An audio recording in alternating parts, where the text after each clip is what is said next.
Nearly every time I hike one of the many popular hiking trails in Rocky Mountain National Park during the winter season, I see people slipping and falling. In fact, yesterday when I made the photo for the thumbnail of this image up at Dream Lake, once again, there were people slipping and sliding. So on a very regular basis, people are getting seriously hurt on even the easiest trails in the national park.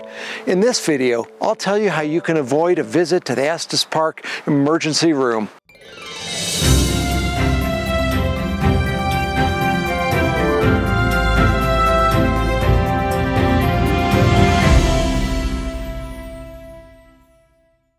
From mid-October through late May, you'll most likely encounter icy trails in Rocky Mountain National Park.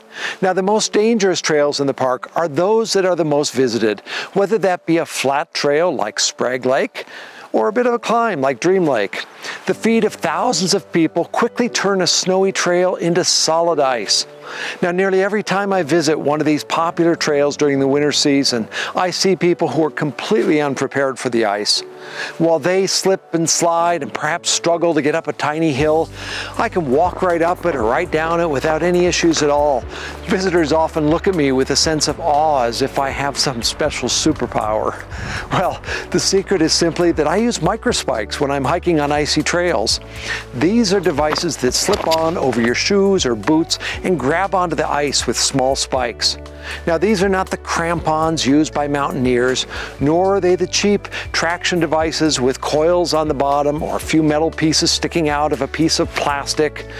Those devices not only provide very limited protection from slipping, but they usually end up breaking during your very first hike, leaving you stranded. Instead, what I recommend is a bit more expensive. I suggest getting a pair of actual microspikes, which usually cost about $75 a pair.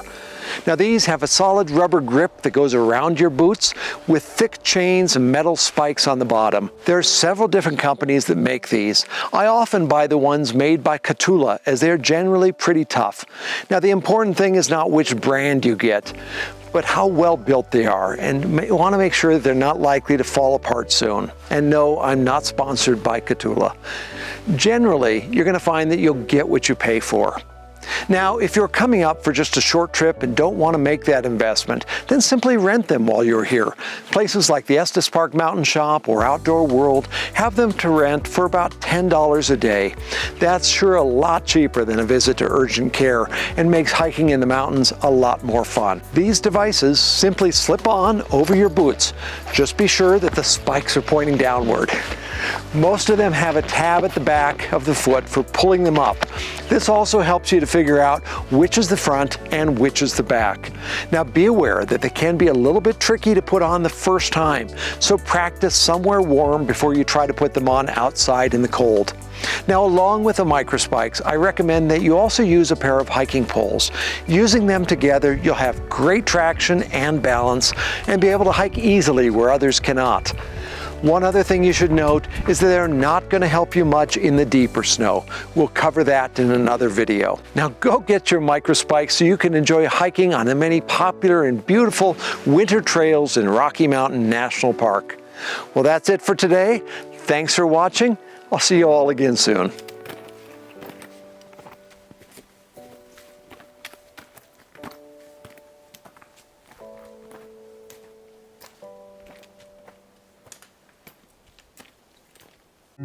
If you would like to learn more about Rocky Mountain National Park, visit my website, RockyMountainNationalPark.com. For my books and calendar, visit RockyTrailPress.com. And if you're visiting Estes Park, Colorado, be sure and stop in my gallery, Images of RM and P.